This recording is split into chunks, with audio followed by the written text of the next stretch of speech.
காலத்துல புன்னைவனம் அப்படின்ற அழைக்கப்படுகின்ற சங்கரன் கோயில்ல பாத்தீங்கன்னா இந்த ஆடி மாசம் 12 நாள் அம்மனினுடைய ஆடி தபசு திருநாள் அப்படின்னு சொல்லி மிக சிறப்பாக கோலாகலமாக கொண்டாடிக்கிட்டு வருவாங்க.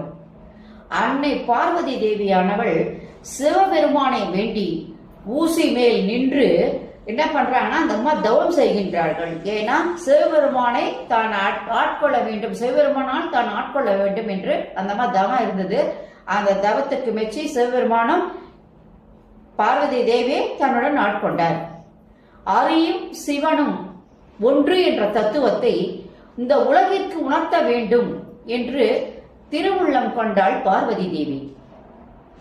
அதனாலதான் அந்த அம்மா என்ன பண்ணுச்சு, புன்னைவனத்துல போய் தவம் செய்து எம்பெருமானால் ஆட்கொள்ளப்பட்டார் என்று கூட கூறலாம்.